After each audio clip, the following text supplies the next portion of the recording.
Alerte enlèvement. Le podcast, enfin disponible. Un enfant a été enlevé. Pour l'instant ici, surtout une inquiétude qui grandit d'heure en heure dans le quartier où je me trouve. N'agissez pas seul. Elles ont été retrouvées saines et sauves il y a un peu plus d'une heure. Alerte enlèvement. Le podcast. Votre mobilisation est essentielle. Stéphane Bern, 54 ans. Animateur hyperactif, réussit l'exploit de rajeunir en vieillissant et d'être tendance malgré un amour immodéré des têtes couronnées. Fasciné par une mère adepte de punitions corporelles, peut-on aimer son bourreau? Réponse ce soir sur le divan de Marc-Olivier Fogiel.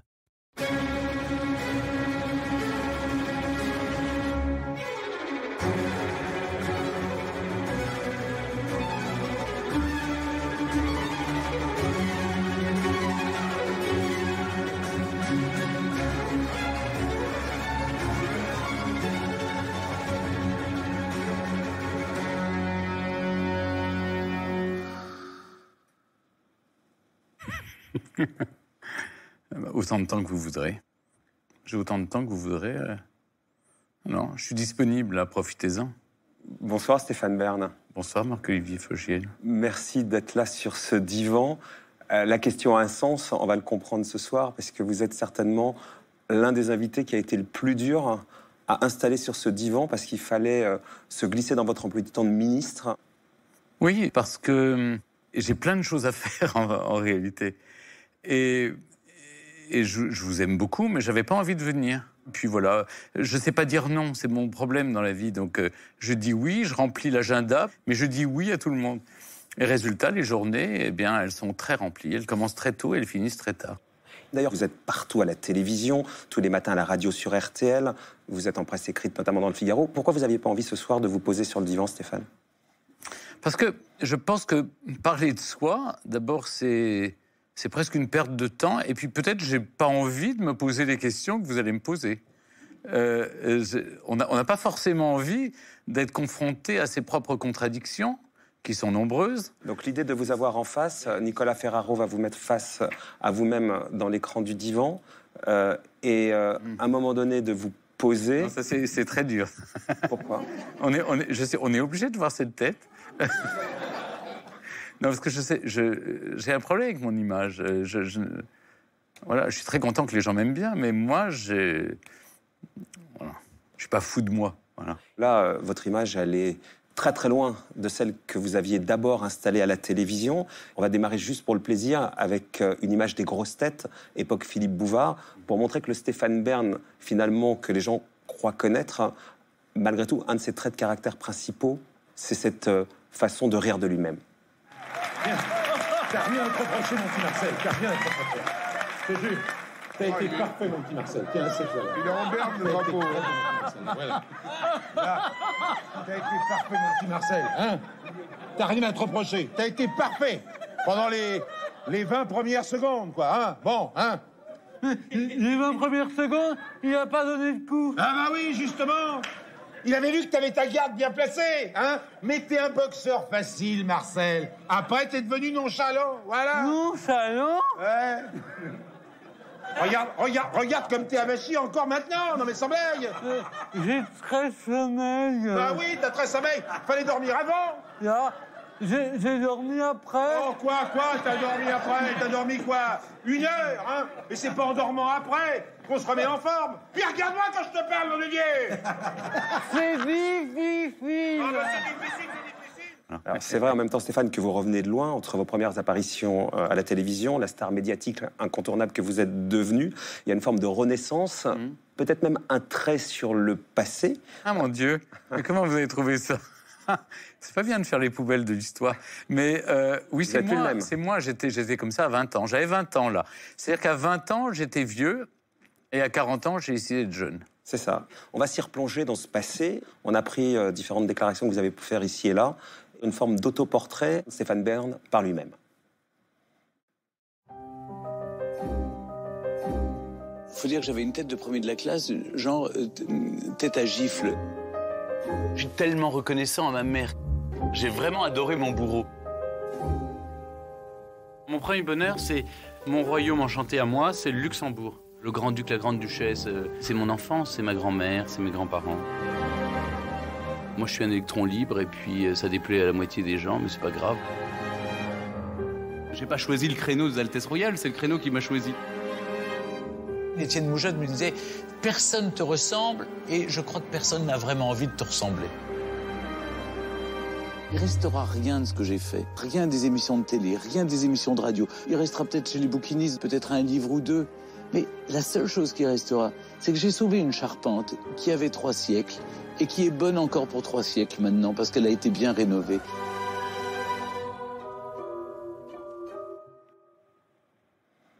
C'est assez juste, oui. C'est assez juste.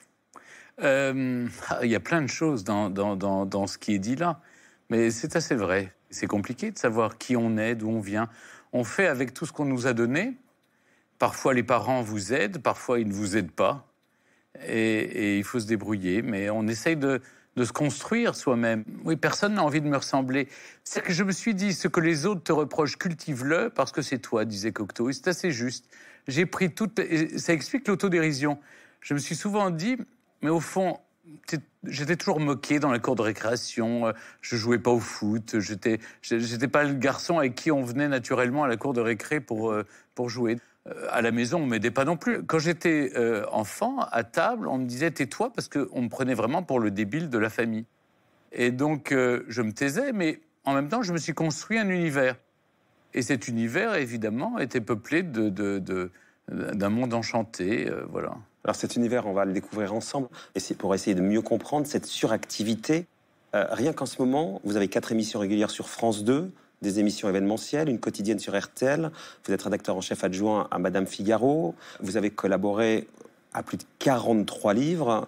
Vous venez de sortir d'ailleurs Secret d'Histoire. Vous avez récemment joué dans un téléfilm de France 3, Meurtre en Lorraine. Un doublage pour Arte dans un dessin animé, 50 nuances de grec. Stéphane, pourquoi tout ça ?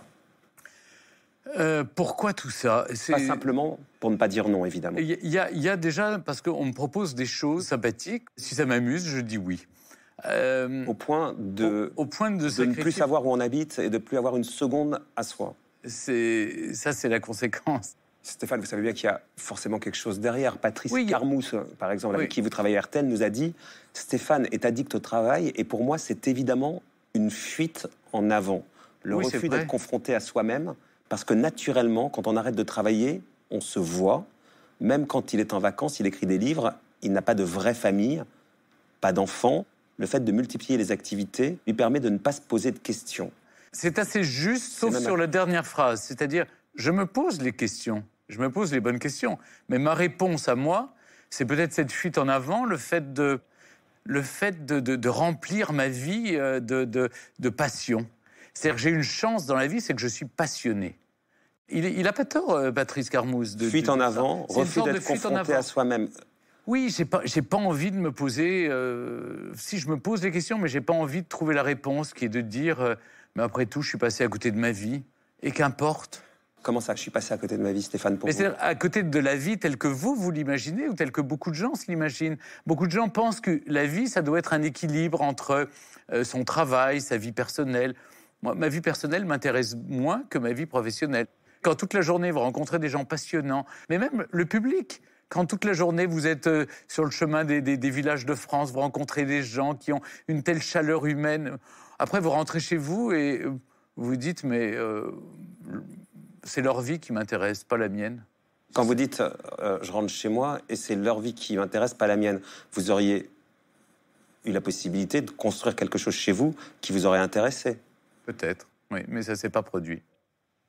Vous m'aviez dit une fois dans Paris Match, j'aimerais avoir cette capacité à profiter du présent, à ne pas en permanence me replonger dans le passé ou me projeter dans l'avenir. Je travaille tout le temps. C'est une névrose, je le reconnais. On y arrive. Cher psychanalyste. Non, mais on y arrive. D'ailleurs, votre ami, présentateur de la matinale d'RTL, Yves Calvi, nous dit « Je pense qu'il en fait trop.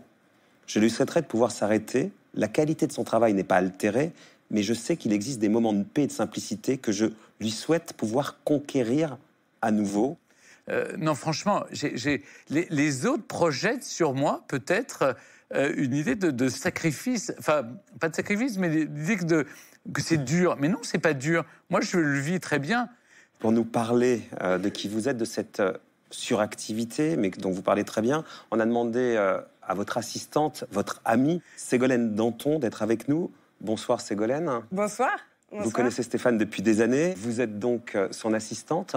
Déjà, son emploi du temps, ça correspond à quoi chez lui au quotidien? Je crois qu'il est très conscient de la chance qu'il a de vivre sa passion et d'en vivre. Et il sait que ça peut aussi s'arrêter. Et je crois aussi qu'en donnant autant, c'est aussi pour son public, dont il est très proche. Mais il a besoin de bosser. C'est un bosseur, quoi. C'est un boulimique, il aime ça, je crois. Mais c'est vrai qu'il n'a pas trop le droit à l'imprévu, le pauvre. J'irai plus loin que Ségolène, c'est qu'elle parle du public, mais ce sont les premiers qui m'ont dit qu'ils m'aimaient. Vous savez, on ne m'a jamais dit quand j'étais enfant, enfin on ne me disait pas trop qu'on m'aimait. Et le public me le dit tout le temps, et donc j'ai envie de continuer aussi. C'est merveilleux parce que tous les jours, il y a quelqu'un dans la rue qui me sourit et qui me dit merci pour ce que vous faites.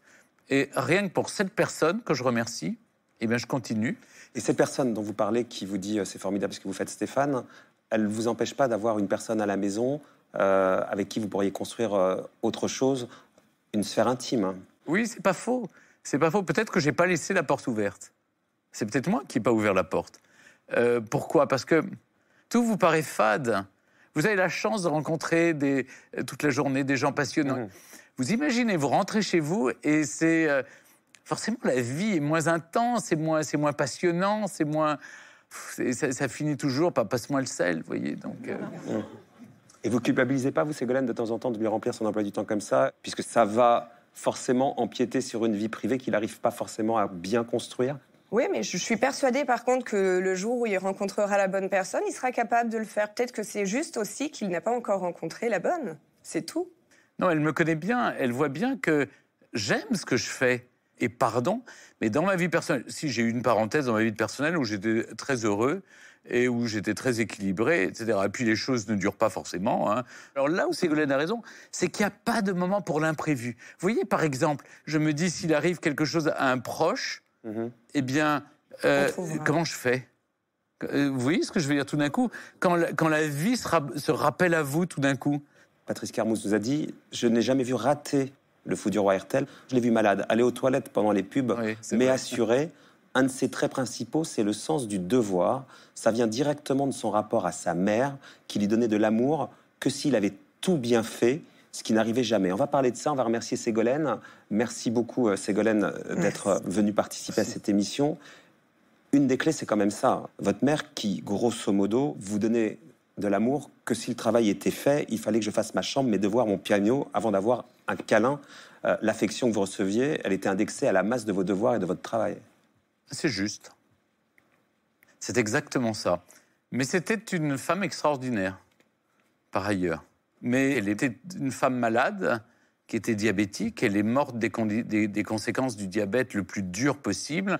Et donc, elle était dure avec elle-même, donc elle était dure avec mon frère et moi.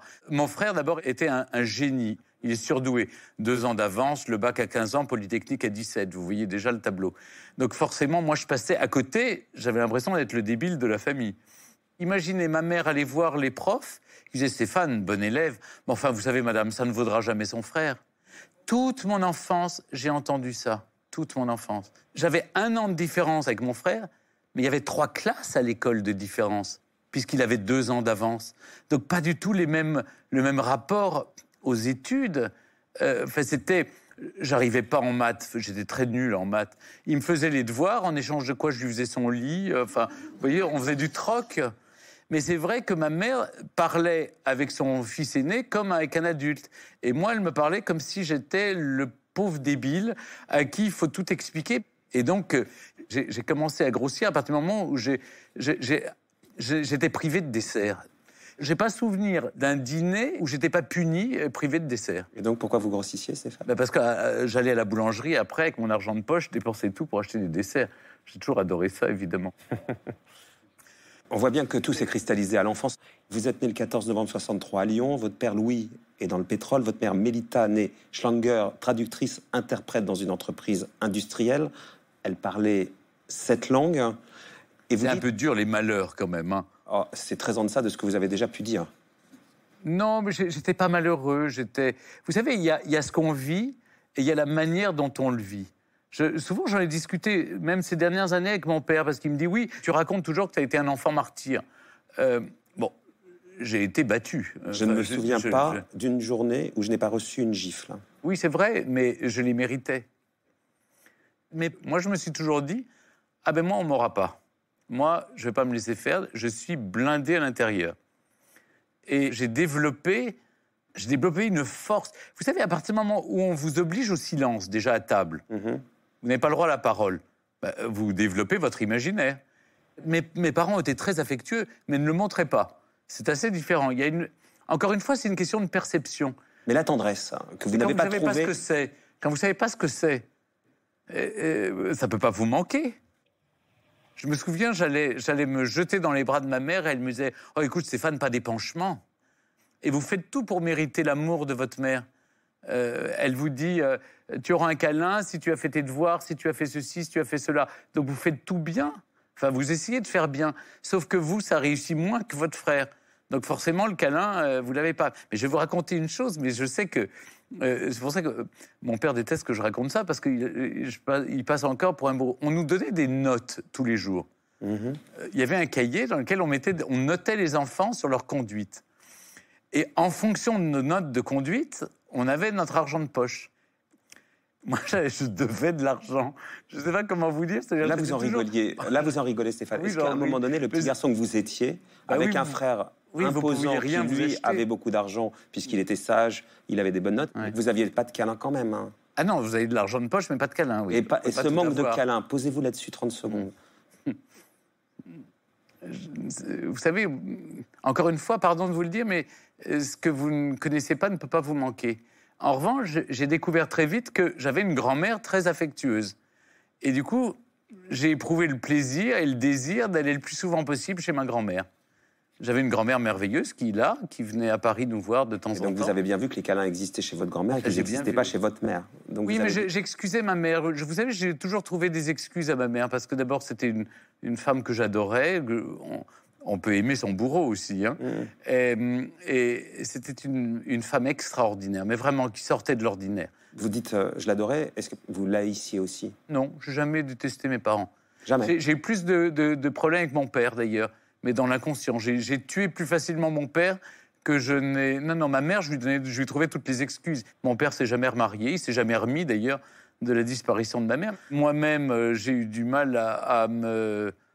Voilà, je ne me suis pas marié, je n'ai pas eu d'enfant. Voilà, c'est compliqué après de se forger une vie. Et puis mon frère a eu la chance d'épouser quelqu'un qui est très différent de ce qu'était ma mère. Vous dites je ne me suis pas marié, je n'ai pas eu d'enfant, et vous l'associez directement à votre mère? C'est ce que vous venez de faire? Oui, parce que oui, oui, sans doute. Oh, ça vous vaccine, hein, mais parce que oui, c'est une mère tellement castratrice que ça vous la coupe, quoi.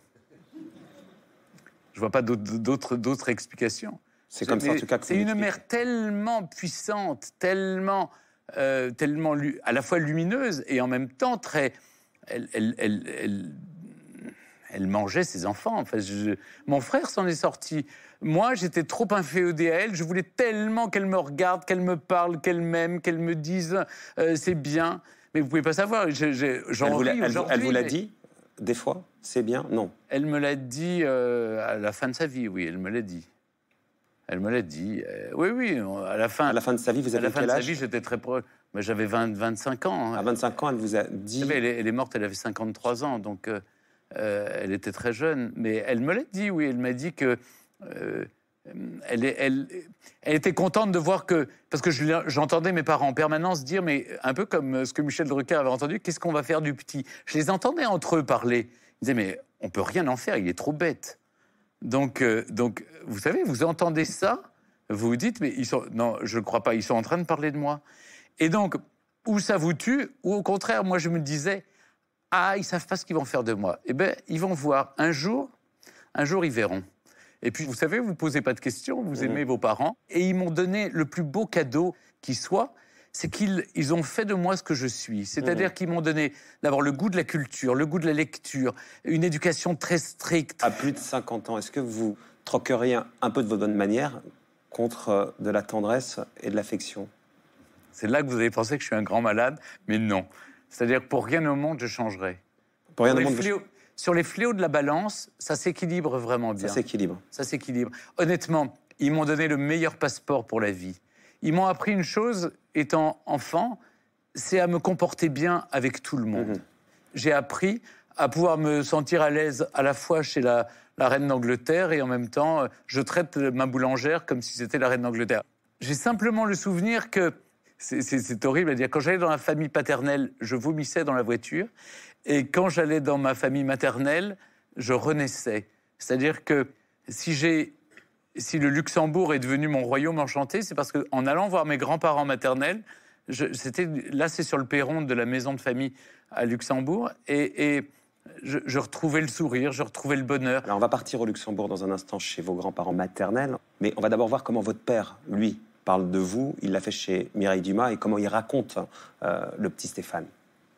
J'étais couché à 7 heures, nous n'avions pas la télévision. Stéphane a été le premier à avoir la télévision parce qu'il a magouillé avec sa mère, mais sinon on n'avait pas la télé. Par contre, ils avaient des abonnements à la Comédie Française, ils allaient aux expositions, etc.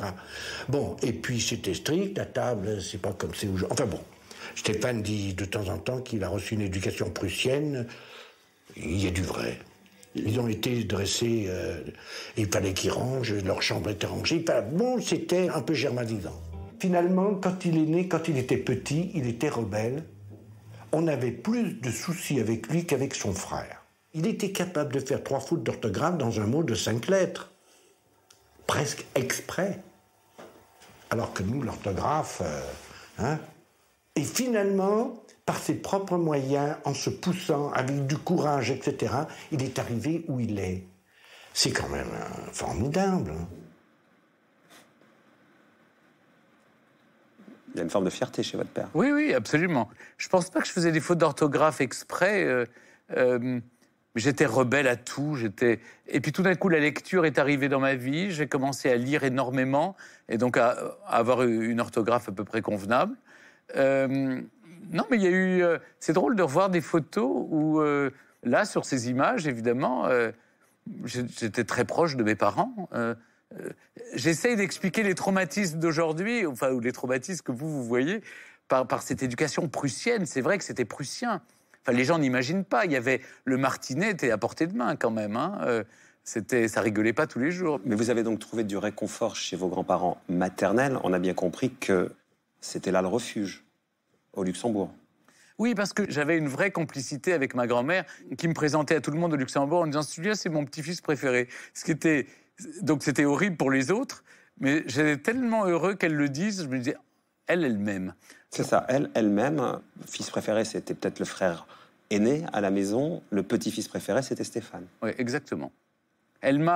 J'avais droit à tout ce à quoi on n'avait jamais droit à la maison. C'est idiot à dire, mais il y avait de la brioche le matin. C'est ridicule, mais quand vous avez du pain un peu de la veille tous les matins, le jour où on vous donne de la brioche, vous êtes content. C'est pas Marie-Antoinette. Hein. Non, vous voyez ce que je veux dire. C'est des souvenirs idiots, mais ma grand-mère faisait tout ce que je voulais. Elle était aux petits soins. Puis il y avait la télé chez mes grands-parents. C'était le rêve. Tous les vieux films, je les ai vus chez mes grands-parents. J'adorais, moi. La seule chose, je suppliais mes parents de m'envoyer en pension chez mes grands-parents. Mais quand vous nous dites ça, Stéphane, vous vous rendez compte, quand vous dites « je suppliais mes parents de m'envoyer en pension chez mes grands-parents », c'est que cette tendresse dont on parlait tout à l'heure, vous en aviez bien besoin puisque vous alliez la chercher là-bas. Sans doute, oui. Mais c'était des grands-parents merveilleux. D'abord, mon grand-père m'a initié à l'histoire. Et c'est quelque chose qui a compté dans ma vie. Il me racontait la guerre, il prenait une carte de France, il me racontait tout ce qu'il avait fait pendant la guerre. Non, je trouvais ça admirable. Et puis ma grand-mère, elle était juste bienveillante. Elle se moquait qu'on réussisse dans la vie. Elle voulait juste qu'on soit heureux. Vous savez, elle est décédée il y a pas si longtemps que ça, d'ailleurs à 97 ans. Elle me disait, tu peux vivre comme tu veux, ça m'est égal. Le tout, c'est que je veux que tu sois heureux. C'est quand même formidable, la part ça parlait de l'homosexualité? Oui, ça parlait de votre sexualité. Elle ne voulait pas savoir. Ça ne la regardait pas. Parce que cette homosexualité que vous connaissiez très jeune, c'était une impossibilité d'en parler avec votre mère. Oui, c'était impossible d'en parler à ma mère. Elle me disait, je pense qu'elle ne le pensait pas, j'espère, qu'elle préférerait me voir mort qu'homo. Ah oui. Donc j'en ai parlé à mon père et c'est très bien passé. Avec ce que vous nous dites de votre mère, il faut que vous nous expliquiez quand même ce qu'elle avait de formidable, parce que vous nous la décrivez quand même malgré tout comme quelqu'un de tellement dur, qui vous préfère mort plutôt que pédé, qu'il faut bien que vous nous disiez quand même ce qu'elle a de formidable par ailleurs, parce que... Elle était l'intelligence faite femme par ailleurs, une femme remarquablement cultivée. Elle m'a éveillé à plein de choses. C'était tout ce qui chatouillait l'esprit était valorisé. C'était plutôt une famille d'intellectuels. D'accord, donc ce que vous aimiez chez elle, c'était son côté intellectuel. Et comme vous aimez les femmes castratrices, vous l'avez dit, ça correspondait à ça chez vous aussi. Exactement, j'aime les femmes castratrices et j'ai aimé ma mère. La grand-mère, en tout cas, on a bien compris à quel point elle était présente, à quel point c'était aussi un réconfort. Celle qui vous a peut-être un peu donné le goût aussi de ces têtes couronnées, puisqu'elle était au Luxembourg, au Grand-Duché. Vous disiez d'ailleurs, chaque midi, je me précipitais sur le Figaro et je découpais les articles concernant la généalogie des familles royales. J'ai commencé à découper les journaux dans les années 70 et vous pensez, je les ai toujours. Donc j'ai une belle documentation. Voilà ma famille grand-ducale. Votre famille grand-ducale. Mais oui, je sais que c'est pas ma famille. Mais c'est plus que la famille grand-ducale. Je me la suis appropriée. Je les aime comme s'ils étaient membres de ma famille. Écoutez Philippe Grimbert, le psy, écrivain, qui parle, vous allez voir, de roman familial, hein, ce fantasme d'une origine noble pour échapper aux tragédies d'une enfance. Regardez. Cher Stéphane Bern, permettez-moi, à mon tour, de vous parler d'un secret d'histoire. Non pas cette fois l'histoire avec un grand H, ou avec une grande H, comme disait Georges Perec, mais de l'histoire individuelle. Celle qui nous construit, depuis l'enfance, appuyée sur nos racines. Si l'on en croit Freud, cette histoire de nos débuts fut marquée par ce qu'il a appelé le roman familial, et qui me paraît vous concerner. Il s'agirait, selon l'inventeur de la psychanalyse, d'une fiction, d'un conte, dont l'enfant serait l'auteur. Une histoire qu'il garde secrète, et qui le console des déceptions, des frustrations et des blessures qui ont pu marquer le destin familial. Il s'invente alors une autre origine, des liens de filiation plus prestigieux, en s'imaginant par exemple issu d'une lignée royale, de passionnés d'histoire que vous êtes, héritier d'un trajet familial vagabond et persécuté. Vous pourrez bien avoir trouvé une façon de réaliser ce roman freudien, réparateur, en se glissant dans l'intimité de l'aristocratie et de la royauté, nouvelle famille, par laquelle vous avez si bien su vous faire adopter. De plus, sachant que ce scénario qui permet à l'enfant de s'inventer une autre famille lui permet aussi de restaurer le blason de la sienne, on serait tenté d'en voir l'écho dans votre vocation à magnifier le patrimoine, qui, étymologiquement, signifie l'héritage du père.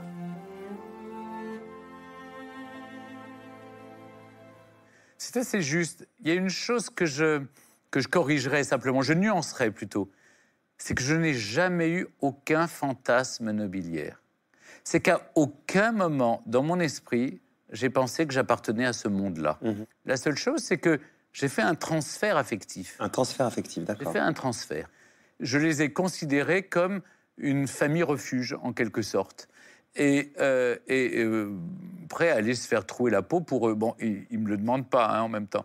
Mais sur vos origines, par rapport aux leurs. Mais mes origines m'intéressent moins que les leurs. Sans les dissimuler, vous ne les revendiquez pas. Par exemple, vos parents sont juifs, hein, vous avez fait votre bar mitzvah.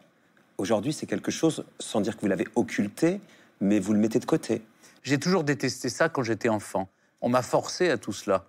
J'étais rebelle aussi par rapport aux faits religieux. Pas pour des questions d'origine, hein, j'assume très bien ma famille, le problème n'est pas là. C'est le fait religieux qui me pose problème. J'aime le sacré, mais je n'aime pas le religieux. Je n'aime pas le religieux parce que, au nom de ce Dieu qu'on doit aimer et au nom qui nous aime, eh bien, on s'entretue partout dans le monde. Je ne supporte plus ce monde où on doit forcément appartenir à une communauté ou à une autre. Aujourd'hui, on est dans un univers où on doit être résumé à sa tradition familiale, à son identité sexuelle. Alors, qu'est-ce qui reste de cet héritage juif en vous aujourd'hui, Stéphane ? Une solidarité avec toutes les communautés qui sont victimes de racisme ou d'antisémitisme. D'accord. Ça, c'est une chose. Le respect des morts, et notamment les victimes de la Shoah. Et puis, il y a peut-être des choses qui sont en moi et que je ne vois pas toujours. Je me souviens, par exemple, qu'enfant, je butais toujours contre l'obstacle du samedi matin, du Shabbat. Je n'y arrivais pas, c'était plus fort que moi. J'ai un problème avec le fait religieux. Je ne crois pas ce qu'on me raconte. C'est tout. Alors, vous ne croyez pas ce qu'on vous raconte, mais vous croyez aux contes de fées, de reines, de rois, etc. Ce royaume-là... Ah, mais ce n'est pas un conte de fées, ça existe vraiment. Enfin, pardon de vous le dire, je ne sais pas si vous savez, mais l'Europe vit encore... Pour un certain nombre de pays vivent encore avec leur monarchie. J'ai cru comprendre que ça existait encore. Voilà. Donc comme ça existe encore, c'est pas un conte de fées. On a bien compris cette passion pour les rois et les reines. Et d'ailleurs, vous en avez fait votre métier. Vous avez commencé à écrire sur eux en 88, Jour de France, en 90, Le Figaro. Aujourd'hui, d'ailleurs, vous avez racheté avec François Pinault le magazine Point de Vue, la référence en matière des têtes couronnées. Ça dit quelque chose de vous? Oui, avec les rois, j'ai retrouvé une famille. Une famille que je me suis choisie. Mais... eux, c'est eux, moi, c'est moi. J'ai jamais considéré que c'était ma famille. J'ai essayé de comprendre pourquoi ils avaient autant d'importance pour moi. J'ai relu Bettelheim sur la psychanalyse des contes de fées de notre enfance. En quoi ils pouvaient justement avoir une incidence sur notre psychologie. Et c'est vrai que j'ai découvert, en lisant Bettelheim, qu'on vit dans l'ombre les mêmes passions qu'eux vivent en pleine lumière. Ce qui a fait de moi un journaliste, c'est que un jour, j'étais avec Marie-Claire Powell, qui dirigeait Madame Figaro, et je lui dis, c'est le jour où on a appris la mort de la grande-duchesse Charlotte. Et comme je connaissais bien, évidemment, la famille grand-ducale, c'est moi qui ai écrit l'article. Et je suis devenu journaliste parce que j'ai commencé à écrire à partir de ce moment-là.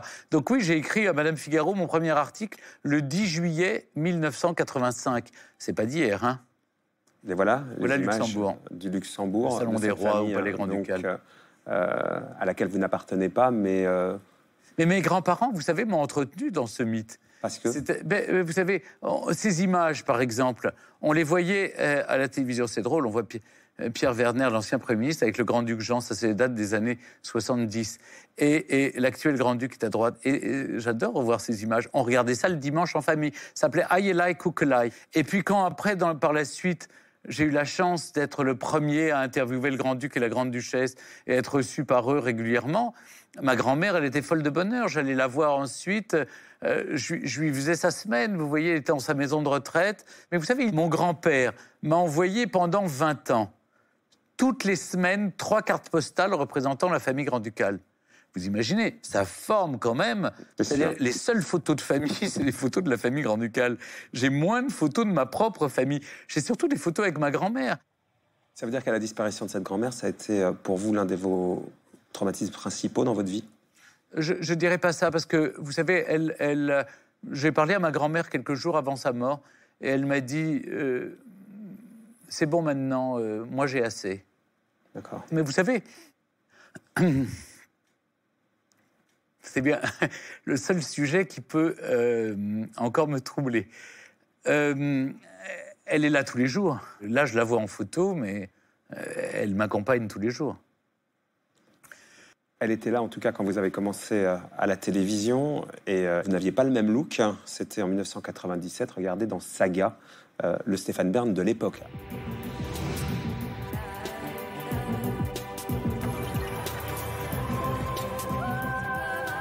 Bonsoir. Vous aimez les contes de fées? Moi aussi. Pour vous, tout l'été, une fois par semaine, je vous entraînerai dans l'intimité de tous ceux qui nous font rêver. Les Windsor, les Grimaldi, les héritiers, les extravagants, les plus grandes fortunes du monde, les plus belles histoires d'amour, les princes des 1001 nuits. Rois ou stars, tous nous ouvrent leurs portes, et le plus souvent pour la première fois. On parlera tout à l'heure de la métamorphose, mais quel regard vous portez sur ce Stéphane Bern-là? Je l'aime pas beaucoup. Je ne renie pas. Mais c'est pas moi. Je n'étais pas ça même à l'intérieur. Là, j'étais un personnage. Mais c'est pas moi. Bon, je parle pas des costumes un peu... voilà, c'est un peu ringard. Enfin, voilà, ringard, le mot que je cherche. Ringard, faut être honnête. Cette coupe, Bon, mais je ne crois pas en ce que je dis. Ça me fascinait pas. Vous savez, j'ai arrêté Saga simplement parce qu'un jour, j'ai lu un article dans Le Parisien qui disait Stéphane Bern, le chroniqueur des gens riches. Mais c'est pas du tout ce que je voulais faire dans la vie. Je voulais parler des gens qui ont du talent ou des gens qui, comme les têtes couronnées, ont un rôle symbolique, ont un rôle emblématique à jouer parce qu'ils incarnent quelque chose pour l'histoire d'un pays. C'était pas pour parler des grandes fortunes. Et quand je m'entends... Vous n'aimez pas. Alors en même temps, ça ça vous a fait connaître, mais ce qui a fait que le public vous a accepté, il y a eu un avant et après la mort de Lady Di. Votre producteur, Jean-Louis Romilleux de l'époque, avec qui vous travaillez encore de temps en temps, a dit « La mort de Lady Di, ça a été un tournant décisif de sa vie. Il était devenu officiellement le spécialiste. Nous étions chez moi, dans ma maison de vacances. En pleine nuit, tous les téléphones ont sonné pour parler à Berne. J'étais le réveiller en lui expliquant que Lady Di avait eu un accident de voiture grave. Il a ouvert un œil et dit « La reine-mère n'a rien au moins. » Il s'est retrouvé dans le journal de Claire Chazal quasiment comme s'il était un membre de la famille royale. Il a explosé. Il était sur toutes les télés et les radios. On vous regarde avec Claire Chazal. Madame, Monsieur, bonsoir. Voici les dernières images sur le sol français de la dépouille de Lady Diana, morte la nuit dernière à Paris après un terrible accident de la route, sa voiture ayant été prise en chasse par les paparazzis. Alors Stéphane, vous penchez plutôt pour un sentiment de sympathie. Qu'est-ce qui va se passer pour le prince Charles? Est-ce que sa vie personnelle va en être modifiée? Je crois qu'il l'a montré, là, en venant immédiatement à Paris, qu'il était profondément bouleversé et triste, attristé par la nouvelle. Je crois que Charles et Diana partageaient en commun l'amour de leurs enfants, William et Harry, sur lesquels se portent aujourd'hui tous les espoirs de la monarchie britannique. Parce que c'est vrai que ce drame dont on parlait, à rebondissement de la monarchie britannique, à travers le divorce notamment de Charles et Diana, pèse lourdement sur l'avenir du prince de Galles. Certes, il sera roi un jour après sa mère, mais il ne peut pas se remarier, on imagine mal qu'il... Alors la question du remariage, la disparition tragique de la princesse de Galles ne change rien à sa position, s'il peut ou pas se remarier. Institutionnellement, il peut se remarier, mais il ne peut pas être sacré roi d'Angleterre à Westminster Abbey dans la mesure où l'église anglicane autorise le divorce mais pas le remariage. C'est à ce moment-là, grosso modo, que les Français ont commencé à se laisser convaincre par votre sincérité. J'ai toujours été sincère. Je crois que ce qui a fait ma popularité, c'est aussi ça. Ce que je suis, c'est ce que vous voyez. Et la dichotomie est arrivée, le divorce entre mes deux personnalités sont arrivés au partir du moment où on a cru que j'étais comme les gens dont je parlais. Et donc, il y a eu un divorce. Je me suis dit, là, il faut que tu arrêtes, il faut que tu recentres tout. Je voyais double. Voilà, qui es-tu? Et j'essaye, quand je me regarde dans la glace tous les matins, de me dire, est-ce que j'ai été fidèle à mes rêves d'enfant? Est-ce que ma mère aurait à rougir de moi? C'est quelque chose d'important. Quand vous avez eu un censeur, on en a suffisamment parlé, comme ma mère, vous vous dites, est-ce qu'elle serait fière de moi? La réponse est? Oui, je crois. Alors, il y a des choses qu'elle n'aimerait pas, évidemment. Ma vie, peut-être. Mais... Votre vie, votre sexualité, vous voulez dire? Oui, c'est-à-dire, oui. Et puis, quand vous êtes corseté comme dans Saga, vous n'osez pas dire ce que vous pensez. Maintenant, j'ose dire ce que je pense. Parce que je veux bien qu'on ne m'aime pas. Mais je veux bien qu'on ne m'aime pas pour des bonnes raisons. Pas qu'on ne m'aime pas pour de mauvaises raisons. Donc, au moins, dire ce que je pense et être moi-même. Quand vous dites que vous êtes, en tout cas, sincère depuis le début, c'est vrai que... plus jeune, vous étiez militant royaliste. À 18 ans, vous avez adhéré à la nouvelle Action royaliste. Pourquoi un mouvement monarchiste? C'est très curieux parce que ma conscience politique, elle est née très tôt au Luxembourg. Et un jour, en rentrant de Luxembourg, j'ai demandé à mon père, mais on n'a pas de grand-duc, nous, en France? Il me dit, ben non, nous, on a un président de la République. 10-12 ans, vous voyez, vous prenez conscience qu'il y a un président de la République. Je trouve ça moins chic, moins bien. Et je me dis, ben non, moi, il y a un roi en France, et qui serait le roi? Et je me souviens, je vais regarder dans le Quid. Et je vois, prétendant au trône, le comte de Paris. Et je lui écris, je lui dis, écoutez, voilà, moi, je crois que la monarchie a une force symbolique que n'a pas la République. Voilà pourquoi. Alors, je suis démocrate, je ne suis pas pour remettre en cause la République, mais je suis pour la couronner. Vous étiez tout jeune à ce moment-là, quand vous lui écrivez? Oui, j'ai 15-16 ans. Je lui écris, on entretient une correspondance, et puis ensuite, je milite dans la nouvelle Action royaliste de Bertrand Renouvin, qu'on appelait à l'époque les royalistes de gauche, parce qu'ils avaient appelé à voter François Mitterrand. Mais donc vous étiez militant. J'étais militant, je collais des affiches. Vous y alliez, quoi? Ah, j'y allais, on criait « Vive le roi ». Mais on n'était pas comme l'eau du roi d'extrême droite. Hein. Je comprends bien. Et ce comte de Paris, c'est assez incroyable, puisque lors de votre premier rendez-vous avec lui, c'est votre père qui vous y conduit. Oui. Et c'est dingue, vous vous installez à l'arrière de la voiture paternelle pour faire croire qu'il est votre chauffeur. J'ai compris ce jour-là ce que c'était que d'être un petit con. Et vraiment de manquer de respect à son père et de se tromper. J'ai cru que ça allait flatter, que j'allais être plus en rapport avec le comte de Paris si je montais derrière. Si vous mimiez un peu son monde. Et donc votre père, vous l'avait utilisé comme chauffeur. Et mon père a été jusqu'au bout de mon fantasme. C'est dingue, ça. Et il a laissé faire.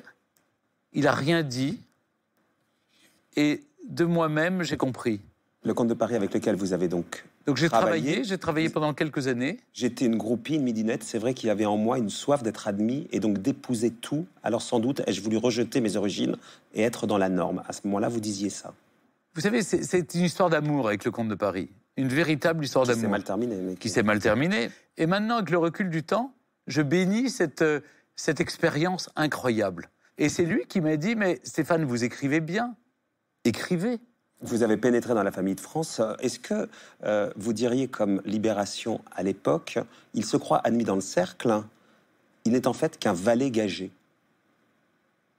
Je n'étais pas gagé parce un valet gagé est quelqu'un qui est payé. Et tout ce que j'ai fait, j'étais bénévole. Je tiens à le dire. Et le jour où le comte de Paris m'a congédié comme un domestique, je lui ai simplement rappelé que je n'avais pas la livrée rouge et bleue des Orléans.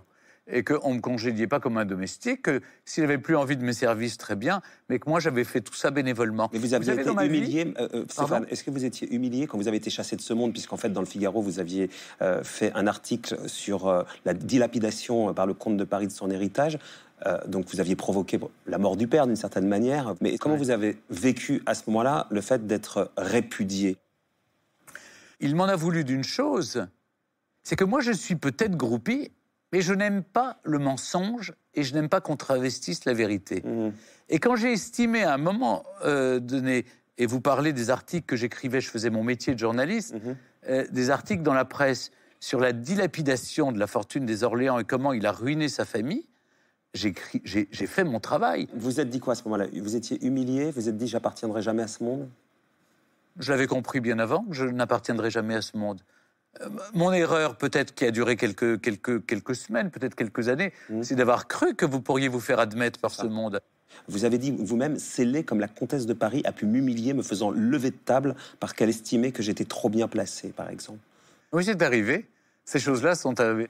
Oui, c'était pas très agréable, il faut bien le dire. On vous fait lever de table parce que vous êtes à la table d'honneur et on vous dit d'aller à la table des domestiques. J'ai compris ce jour-là deux choses. D'abord, eux, c'est eux, et nous, c'est nous. C'est ça. Et d'autre part, je reste à ma place pour éviter qu'on m'y remette. Et ça, c'est simple. C'est même quand aujourd'hui, vous entretenez des relations amicales avec tel souverain ou tel chef d'État, comme c'est le cas, eux, c'est eux, moi, c'est moi. Alors, ces souverains et ces chefs d'État, en tout cas, ils vous sont reconnaissants. Regardez toutes les médailles que vous avez reçues. Ça vous impressionne vous-même? Non. Vous les portez de temps en temps? Je les porte une fois par an, quand j'ouvre le bal débutante. Mais non, c'est pas l'accumulation, je cherche pas à ressembler au général Tapioca, rassurez-vous. Ouais, mais malgré tout, quand même. Mais non, il y a une chose, là, on voit la décoration que m'a remise la reine d'Angleterre. Ah bah oui, bien sûr. Ça, c'est quelque chose que vous pouvez pas oublier. La reine d'Angleterre vient en visite d'État en France, elle vous remet l'ordre du British Empire pour vous remercier de ce que vous avez fait. Et à ce moment-là, vous avez droit à 4 personnes pour cette remise de décoration. Vous devez bien les choisir. Il y avait qui? Il y avait mon père, parce que dans ces moments-là, vous avez beau dire ce que vous voulez sur votre famille, votre père, c'est votre père, et il était là. Et il a dit d'ailleurs à la reine, il lui a dit, vous savez, j'entends parler de vous depuis que mon fils est un enfant. Et donc, c'était très touchant, elle était adorable. Mon meilleur ami qui est Franck Ferrand, mon producteur Jean-Louis Remilleux, et celle qui est une mère de substitution qui est Yaguel Didier. On a bien compris que vous connaissiez tout des monarchies. Vous vous souvenez forcément de l'émission On a tout essayé de Laurent Ruquier, qui a cherché à vous piéger, mais c'était mal connaître Stéphane Bern. Rappelez-vous de cette séquence, juste pour le plaisir de la voir. Regardez. Hello, Mexico. A lot of subjects. Merci. Salaika. This is a melon in French. Yeah. So in English? It's Melon. melon. Melon. Okay. C'est ce que j'essayais de dire tout à l'heure. You play golf? This way, yes. C'est pour Aurélie alors. Pour Aurélie. Her name is Aurélie. A-U-R-E-L-I-E. Yeah. Good. Bonjour Stéphane, ça va bien? Ouais. Je te présente William. C'est gentil. It was nice to have met you. Tu as déjà rencontré William? Oui, une fois, oui. Oui. Au polo, justement. Ouais. Comment vous pouvez tolérer que quelqu'un vous montre sous les yeux le livre de Christopher Andersen? Je crois que si ça avait été vraiment Le Prince de Galles, chère Annie, vous auriez pris un autre livre. Hein. Une jeune fille est arrivée pour demander un autographe. Oui. Et il a signé avec la main droite. Or, le prince William est gaucher. Il est fort, Bernard. S'il y a une chose que je sais, c'est qu'en plus, ici, je suis gaucher, donc j'avais remarqué ça. Le jour où il est entré à Eton, il a signé sur le livre d'Eton, il a signé comme ça. Ah oui, comme un vrai gaucher. Oui. Comme un vrai gaucher. Ouais. Et alors, quand je l'ai vu signer comme ça, je me suis dit, c'est pas lui.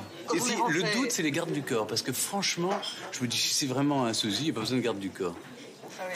Et je me suis dit, non, il n'a rien à faire à Paris, surtout que c'était la rentrée. Tu savais où il était? Ah oui, je sais où il était. Il est forcément à Saint-Andrews en ce moment, puisque c'est la rentrée scolaire. Il sait tout.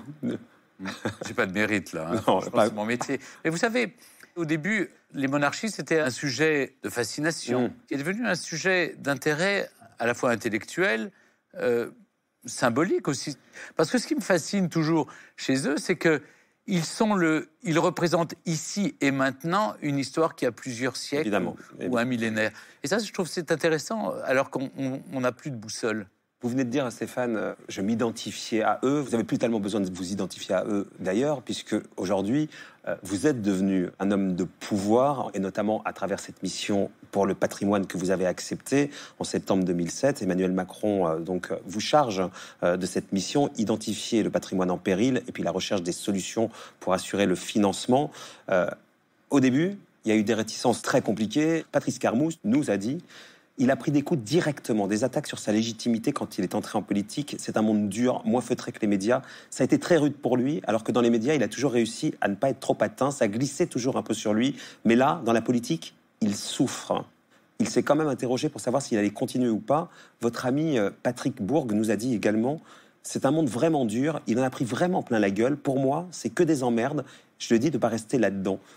Vous avez pensé jeter l'éponge tellement c'était difficile? Oui. Je me suis dit, écoutez, beaucoup d'animateurs télé qui font notre métier, ils s'en mettent plein les poches, ils s'en vont, personne ne leur reproche rien, ils sont parmi les plus populaires, tout le monde trouve ça formidable. Moi, tout ce que je gagne, je le mets pour restaurer des vieilles pierres, je m'endette pour le restant de mes jours. En plus, on me confie une mission patrimoine, je donne de mon temps, c'est bénévole, ça me coûte. J'arrête la pub qui me permettait d'entretenir ces vieilles pierres, parce que j'estime qu'il y a peut-être un conflit d'intérêts. Et je me prends dans la figure un procès en illégitimité. Comment vous l'avez vécu? Mal. Mais mal comment? Mal, c'est-à-dire d'abord, alors, j'encaisse les coups et je rends. C'est-à-dire que j'ai quand même une force intérieure qui fait que faut pas venir me chercher. Vous savez, je suis Scorpion.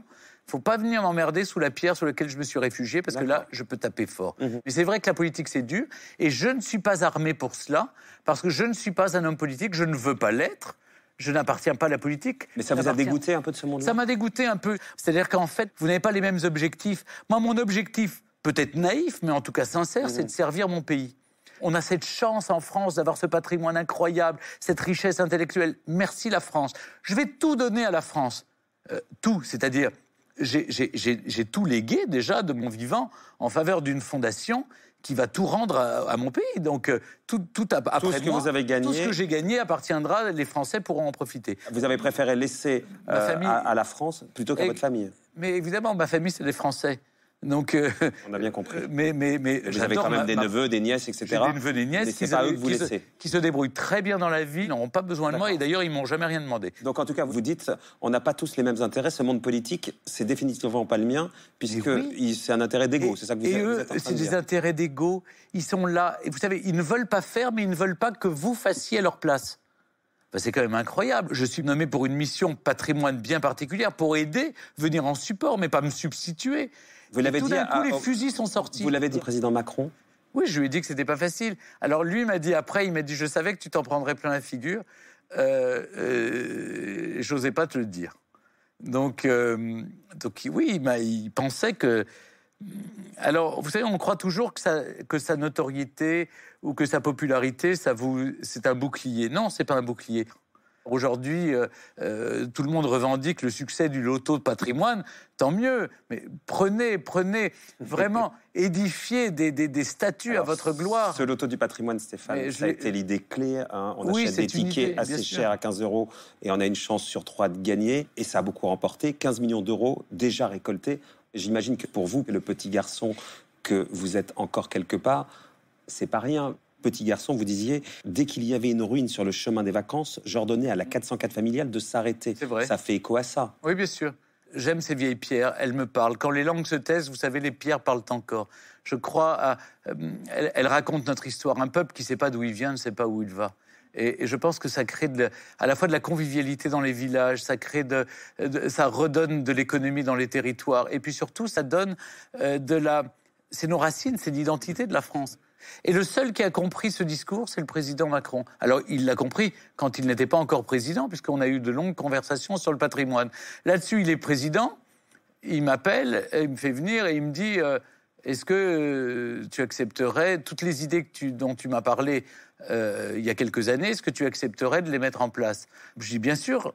Et j'aimerais dire une chose, parce que ce qui m'a blessé, c'est qu'on a dit partout, c'est l'ami de Macron. Mais pardon, il est président de la République, il est chef de l'État. Quand François Hollande m'a appelé et m'a demandé de l'aider pour la flèche de Saint-Denis, on n'a pas dit « Regardez, Bern est socialiste, il est avec le président de gauche. » Mais juste quand même là-dessus, si vous voulez bien Stéphane, on a bien compris votre mission du patrimoine, d'où elle vient, sur l'ami du président, ce qui est en rien un défaut. Vous étiez à la Rotonde parce que vous êtes proche de ce président-là. Comment vous le vivez? Votre copain, par exemple, Franck Ferrand, qui vous connaît bien, et vous l'avez dit, c'est votre meilleur ami, il dit « Son besoin d'être à la table d'honneur à un banquet, c'est un besoin ontologique. Stéphane, c'est l'homme du in. L'inné d'être en dehors, de ne pas être invité quelque part, même s'il ne peut pas s'y rendre, le rend fou. » Non, il exagère. Alors, il vous connaît. Oui, il me connaît, mais là, il exagère. Ce qui n'est pas faux, c'est... Ça m'amuse d'être invité, même si je n'y vais pas. Mais ce qu'il oublie aussi de dire, c'est que tout d'un coup, vous savez, vous regardez un film, et tout d'un coup, vous êtes dans le film. C'est ça. Là, vous êtes dans le film à la Rotonde. Vous auriez pu regarder ça à la télévision. J'aurais pu m'abstenir ce jour-là. Oui, mais peu importe, parce que vous assumez tout. Mais vous auriez pu le regarder à la télévision. Là, vous êtes là avec le président le jour où il gagne au premier tour. Ah, vous avez en plus les images. Il faut aussi que vous acceptiez l'idée qu'on vit les choses simplement. Ce soir-là, sa secrétaire m'envoie un message en disant « Ce soir, le candidat remercie ses amis à la Rotonde. » J'y vais. Voilà. Vous connaissez l'histoire de ma rencontre, c'est qu'un jour, je suis en voiture dans la cour du Sénat où j'allais déjeuner. Et je manque d'écraser le président, enfin celui qui allait devenir président, et il me dit « Ma femme vous adore, on adore Secret d'Histoire. » Et là-dessus, il est venu au collège de Thiron-Gardet. Dans ce collège que vous avez racheté dans le Perche, vous êtes endetté à vie pour ce collège. Vous l'avez dit, tout ira à la France à votre décès, puisque vous léguez tout. Ça sera quoi, un musée? Ça sera un musée, c'est déjà un musée. Il y a un musée qui est là, que le futur président, il était ministre de l'économie, a inauguré. Il m'a écouté lui parler du patrimoine. Il a cru dans ce projet du collège. Il a vu ce que j'ai voulu faire. Vous voyez, c'était une ruine. Il n'y avait plus rien. J'y ai mis tout. Pardon, mais je le vois avec beaucoup d'émotion. Je ne me dis pas c'est à moi. Je me dis ça... J'en suis le dépositaire, j'en suis le gardien. Vous savez, je le dis sans... C'est tout ce qui restera de moi un jour. C'est cette maison. Ça dit tout de moi. Ça dit tout. Figurez-vous que cette envie de transmettre, de construire, elle apparaît dans votre écriture. Vous nous avez donné, comme tous les invités, une lettre manuscrite. On l'a soumise à notre graphologue, Sophie Drisbourg. Elle ne sait pas de qui il s'agit. Elle lit, elle analyse, et à la fin, elle comprend de qui il s'agit. Ce qui frappe dans l'écriture, c'est le trait nourri, les formes anguleuses, l'écriture qui est assez compacte.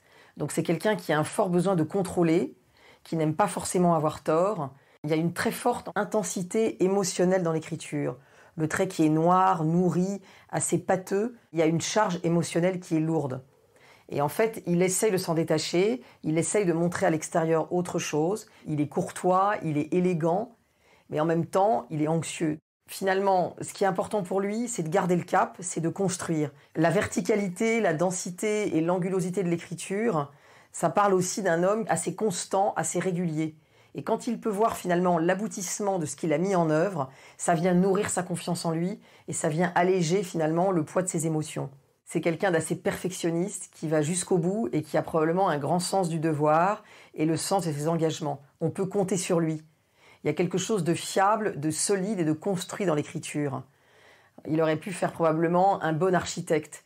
On sent qu'il y a besoin qu'il y ait un socle, qu'il y ait une construction, étape par étape. Il ne lâche pas, il avance coûte que coûte, il aime construire, il aime transmettre, et il tire beaucoup de fierté de ce qu'il met finalement en forme, et de voir le résultat de ce qu'il entreprend. C'est assez bien vu, hein? Je vois bien, ouais, ça va. Incroyable. Alors, vous finissez par vous aimer à travers le regard du public. Ce regard du public, il vous a fait beaucoup évoluer, vous avez beaucoup changé, vous finissez par vous ressembler. On a l'impression que vous rajeunissez, même physiquement. Et pourtant, je n'ai pas tiré, hein. J'ai vraiment... Mais c'est... Vous regardez derrière les oreilles. Assez incroyable, cette mue, finalement, qui dit beaucoup de vous. Déjà, pour... bien comprendre comment vous étiez caricaturé à l'époque. Jean Dujardin, quand il était dans les Nous c'est nous, faisait le Stéphane Bern du moment. Ça donnait ça. Bonjour. Nous allons rêver ensemble. Rêver que nous appartenons à ce monde merveilleux qu'est le show business. C'est à Saint-Tropez, avec Brigitte Bardot et sa madrague, la gendarmerie et le désopilant Cruchot, que les stars internationales viennent passer des vacances dans des villas de rêve. Les caméras de Sagave ont pénétré Saint-Tropez. Et nous ne pouvions... On ne pouvait pas passer à côté de la somptueuse propriété de l'empereur du disque, Eddie Barclay, symbole de la jeunesse éternelle. Ça, c'est le slip de Johnny Weissmuller dans Tarzan. Ça, c'est le bikini de Brigitte Bardot dans Et Dieu créa la femme. J'aime moins ça. C'est du haut de cet escalier que Liz Taylor, lors d'une Oh, puis on s'en fout de cette bouffe. Mais c'est ses premiers pas, hein. Ouais. C'est ce qui a révélé Jean Dujardin. Écoutez, quand je vois Jean, on se remémore cet épisode. Mais vous, au fond, j'étais comme ça. Ah ouais. Je déteste la cravate parce que la cravate, c'est la contrainte. La cravate, c'est un corset. Vous savez quoi? J'ai déboutonné, j'ai enlevé mon corset à je sais pas, j'avais presque 40 ans. Ouais, j'ai enlevé mon corset. Alors, à France Inter d'abord, puisque vous êtes arrivé à France Inter, Guillaume Frisquet, producteur de télévision qui vous accompagnait à ce moment-là professionnellement, nous a dit l'arrivée à France Inter, je l'ai vécu avec lui, le petit tailleur anglais qui se retrouve dans l'antre de la gauche bien pensante, alors qu'il venait de la toute-puissance de TF1. Ça a été horriblement dur. Patrice Carmouze, toujours le même qui travaille avec vous à RTL, ça a été très dur pour lui parce qu'au sein même de Radio France, des animateurs et journalistes avaient signé des pétitions et écrit des lettres pour se plaindre de l'arrivée de Stéphane Bern en tant qu'animateur. C'était compliqué pour lui. En plus, il n'était pas très à l'aise dans ce nouveau rôle. Waouh, il fallait y aller quand même, hein, se jeter dans la gueule du loup. Je ne sais pas pourquoi je fais toujours ça. Mon père me dit... on a l'impression que tu vas vers là où il y a des baffes à prendre. Mais en même temps, c'est peut-être pour se révéler soi-même et essayer de se tester, voir si on est cap. Vous savez, c'est le truc des gamins. T'es pas cap, eh ben tu vas voir. Tu dis que je suis pas cap, eh ben tu vas voir. Il y avait des placards sur les portes de Radio France contre moi. C'était fascinant. Mais vous dites, avant même de m'avoir entendu. Vous dites, j'ai une peau de rhinocéros. Oui. Qu'est-ce qui fait que... d'où elle vous vient, cette peau de rhinocéros? Je crois que de ma mère. De votre mère? Ma mère m'a transmis, vous voyez, vous cherchiez tout ce qu'elle m'avait transmis de formidable, eh bien, une peau de rhinocéros, c'est-à-dire très dure à l'extérieur et très tendre à l'intérieur. Ça m'a protégé et c'est vrai que plus on m'attaque et plus là, j'ai envie d'en découdre. Je sens les choses, je suis un intuitif. Parfois, la raison me dit de ne pas y aller, et pourtant je sens qu'il faut y aller. Vous savez, je suis en empathie avec le public. Toutes les émissions que je fais, je suis sur les lieux de tournage. Et donc forcément, vous voyez les gens. Et donc les gens, ils vous disent, ça c'est bien, ça tu as raison. Quand par exemple, il y a un drame, vous voyez, vous prenez dans les réseaux sociaux, vous prenez des horreurs, un déversoir de haine sur les réseaux sociaux, et vous arrivez dans un petit village pour un tournage, et les gens ne sont même pas au courant de ce pourquoi, à Paris, on vous a insulté. Et je trouve ça assez rassurant, finalement. C'est qu'il y a encore une France qui est... Voilà, des gens vrais, des gens qui vous aiment simplement. Et donc votre instinct, il vous a conduit à Canal+, très loin de TF1 d'où vous veniez, pour 20h10 pétante. On regarde votre première émission, c'était en septembre 2003. La bascule, la métamorphose, elle s'est quand même concrétisée aussi là-bas, à France Inter, à la radio, à Canal+, à la télé.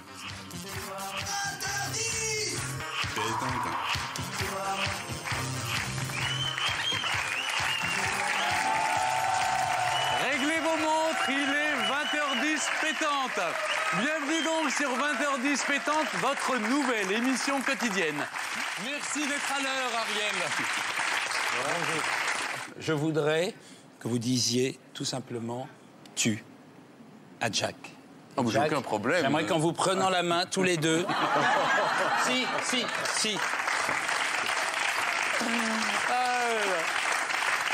Il n'y a aucune ambiguïté, vous êtes deux très beaux garçons. Dans la force de l'âge, vous avez des mains magnifiques, si je peux me permettre.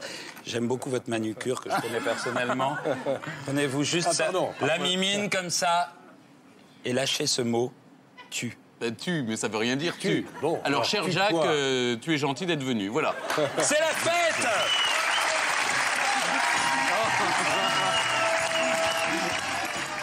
Vous avez commencé à vous ressembler à ce moment-là? Oui, c'était plus moi. Et puis, vous savez, je suis assez caustique. Je peux avoir la dent dure. J'ai de l'autodérision. Ça m'a protégé. C'est une sorte de carapace, l'autodérision. Il y a la Bern Academy avec Florence Foresti, par exemple, qui a été révélée. Shirley Bousquet, qu'on voit là. L'autodérision me permet d'avoir cette carapace, de passer entre les gouttes. Comme ça glisse sur moi comme l'eau sur les plumes d'un canard. Alors, témoin de cette métamorphose. Ah bah oui, Stéphane Guillon et Muriel Cousin qui se sont rencontrés déjà sur mon plateau. Et puis Ariel Wiesman. Qui est avec nous. Ariel Wiesman qui est dans la loge, témoin donc de cette métamorphose. Bonsoir, Ariel Wiesman. Bonsoir. Bonsoir, Ariel. Quand vous avez vu arriver à Canal+, Stéphane Bern, quelle image vous aviez de lui, Ariel? Une sorte de vieux cake avec quelques fruits confits dessus, enfin quelque chose de très décoré, très ornemental. Ouais. Mais en fait, je ne connaissais pas vraiment et on m'a dit, tu verras, il est délicieusement ringard. Et je me suis assis à table avec lui et j'ai découvert quelqu'un qui pouvait parfaitement rire de lui-même, ce qui est vraiment une qualité incroyable.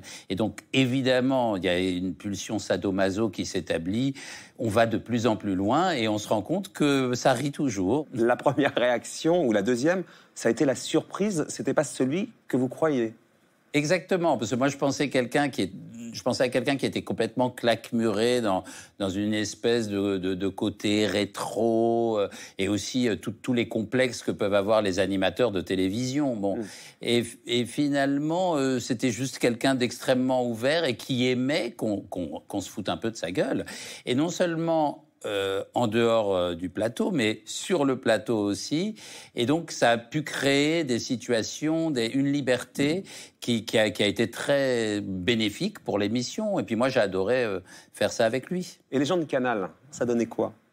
C'est-à-dire que Canal+, c'est une chaîne qui, à l'époque, avait une image extraordinaire où étaient tous les gens les plus drôles, les plus grands esprits, les gens les plus branchés, les plus parisiens, les plus ceci.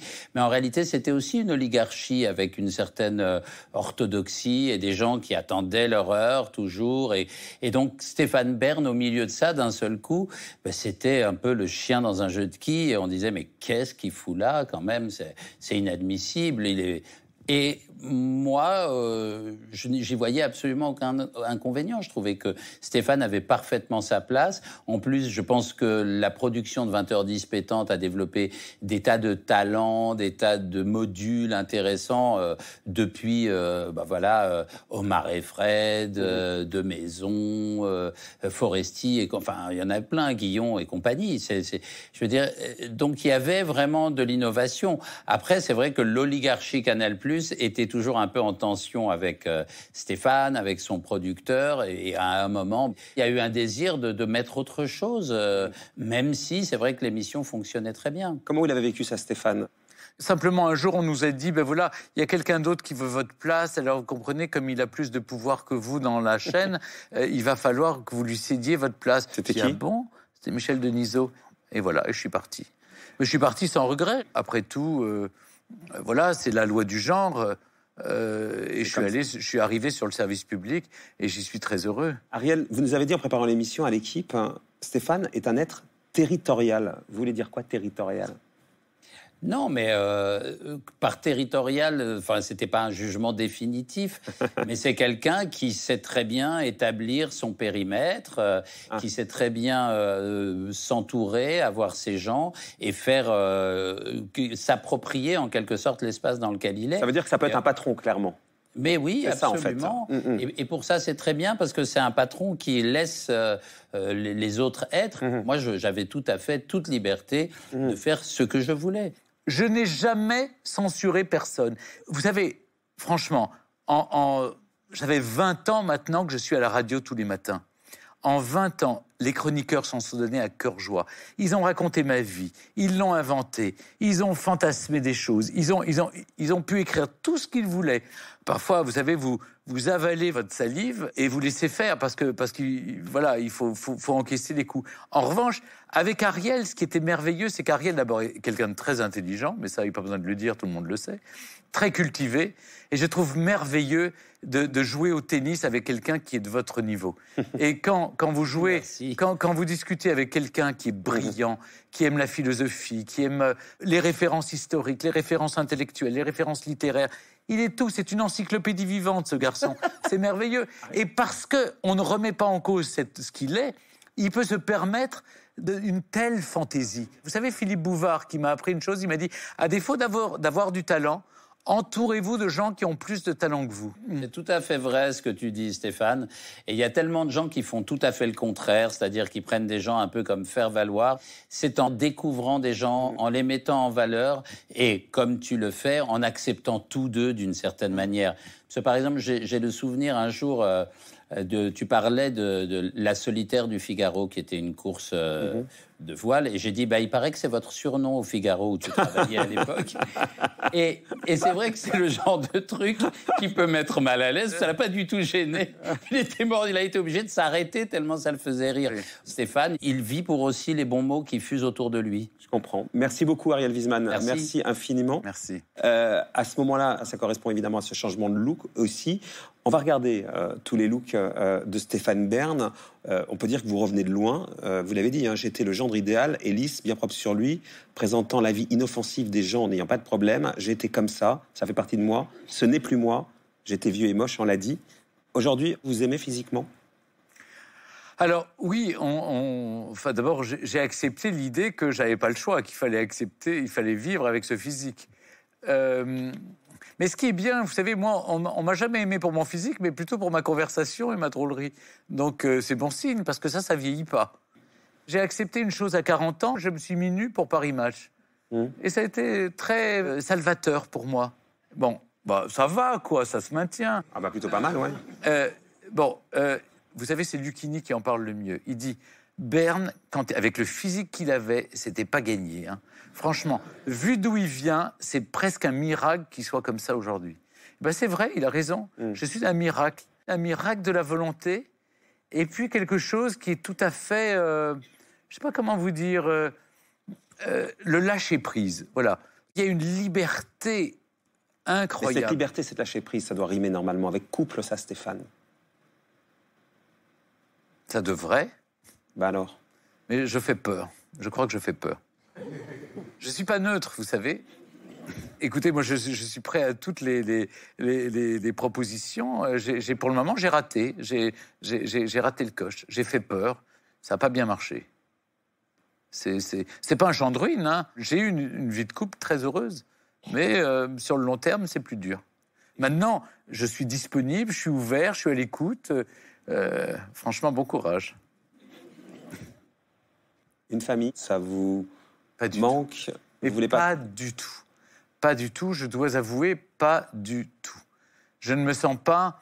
J'ai été peut-être parce qu'enfant, ça a été trop difficile, ou je n'ai pas eu envie d'avoir des enfants. Pas par... Et puis je pense que mes gènes ne sont pas assez intéressants pour se démultiplier. Je n'ai pas envie de me reproduire moi-même, voyez-vous. Ça ne m'intéresse pas. En revanche, je suis... Ne vous méprenez pas. Je suis profondément attaché à la transmission. Profondément attaché au passage de génération en génération. Mais pas par l'affiliation. Mais pas par l'affiliation. Je laisse des livres et je laisse un monument dans un meilleur état que l'état dans lequel je l'ai trouvé. Et ça, c'est quelque chose qui m'enchante, vous voyez. Et j'ai fait des choses utiles.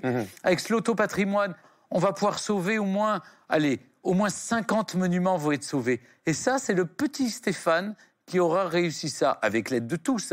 Maman aurait été fière, Stéphane. Oui, alors honnêtement, je crois. Maman aurait été fière.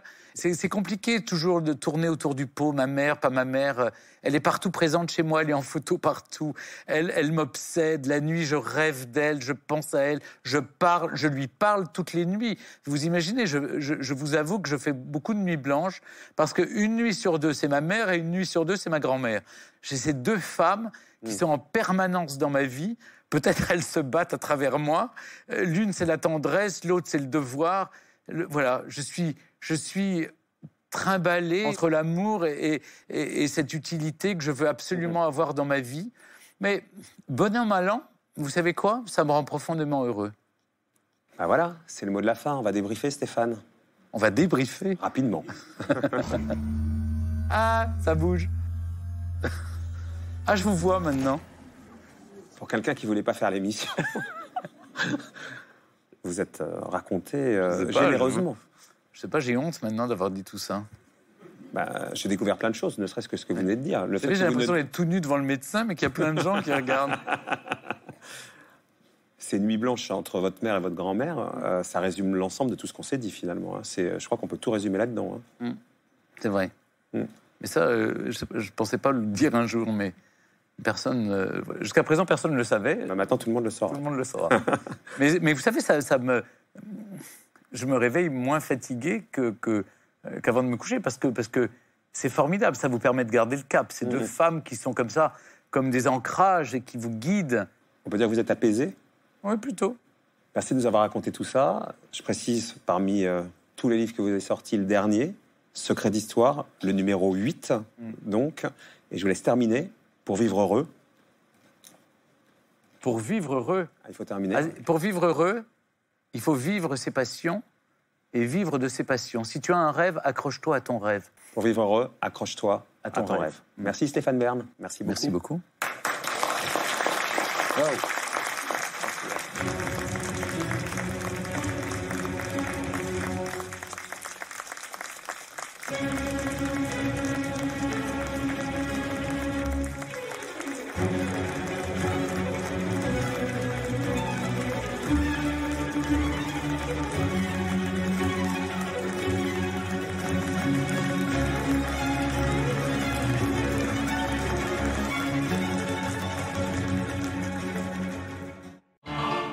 Découvrez le podcast Déraciner des ailes pour s'envoler, s'enraciner.